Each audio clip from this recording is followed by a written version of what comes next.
നല്ല പയറെന്ന് അക്ബർ പറയുന്നുണ്ട്, കഴിച്ചുകൊണ്ടിരുന്നുകൊണ്ട് പറയാണ്. അപ്പോൾ അനുമോൾ പറയാണ്, എനിക്ക് കഴിക്കാൻ വേണ്ടിയല്ല ഞാൻ മുളപ്പിച്ചത്. ആരെങ്കിലും എന്തെങ്കിലും ചോദിക്കുകയാണെങ്കിൽ സംസാരിക്കണം, അല്ലാതെ വാ തുറക്കുന്നത് തർക്കോത്തരം മാത്രം പറയാനായിട്ട് സംസാരിക്കരുത് എന്ന് നൂറ പറയുന്നത്. നൂറയും ആതിരയും കൂടെ അനുമോൾക്കെതിരെ തിരിഞ്ഞിരിക്കുകയാണ്. അനുമോളെ ഷൗട്ട് ചെയ്യുന്ന രീതിയിൽ സംസാരിച്ചുകൊണ്ടിരിക്കുകയാണ്. ആ പാചകത്തിന് മാത്രമായിട്ടാണ് അനുമോൾ ഇവിടെ വന്നിരിക്കുന്നത്, ആതിര പറയുന്നത്. അപ്പോൾ അനുമോൾ പറയുന്നുണ്ട്, ഞാൻ പാചകത്തിന് ചെയ്യാനായിട്ട് മാത്രമാണ് വന്നിരിക്കുന്നത്, അതെങ്കിലും നടക്കുന്നുണ്ടല്ലോ, അതുകൊണ്ട് 3 നേരം എല്ലാവരും കഴിക്കുന്നുണ്ട്. നീ വെച്ചില്ലെങ്കിൽ ഇവിടെ ആരും കഴിക്കാതിരിക്കത്തൊന്നുമില്ലല്ലോ എന്ന് ആതിര പറയുന്നു. ആദ്യം നിൻ്റെ സ്വഭാവം നന്നാക്കുന്ന ആതിര പറയുന്നു. എൻ്റെ സ്വഭാവത്തിന് കുഴപ്പമൊന്നുമില്ല, എൻ്റെ സ്വഭാവം കൊള്ളത്തില്ലെന്ന് ഇതുവരെ എന്നോട് ആരും പറഞ്ഞിട്ടില്ലെന്ന് അനുമോൾ പറയുന്നുണ്ട്.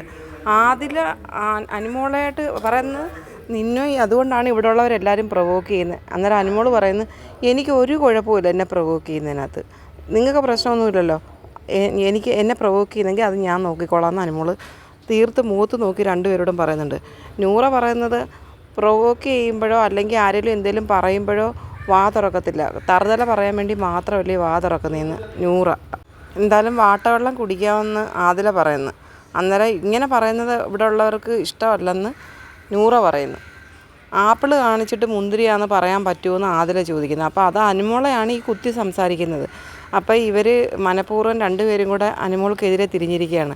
അനുമോൾ ഇതൊക്കെ നേരത്തെ മനസ്സിലാക്കേണ്ടുന്ന ഒരു കാര്യമായിരുന്നു. കാരണം എല്ലാവരും വെറുപ്പിച്ചിട്ടിരുന്ന സമയത്ത് ഷാനവാസ് ഇവരെ പെങ്ങളുകുട്ടികളെന്നും പറഞ്ഞ് കൊണ്ടുകിടന്നു. എന്നിട്ട് ഷാനവാസിനെതിരെ ഇവർ തിരിഞ്ഞവരാണ്. അപ്പോൾ അനുമോൾ ഇത് നേരത്തെ കണക്ക് കൂട്ടി ഇവരുടെ ഒപ്പം കൂടിയപ്പോൾ ചിന്തിക്കണമായിരുന്നു, ഇവരേത് സമയവും അനുമോൾക്കെതിരെ നിൽക്കും.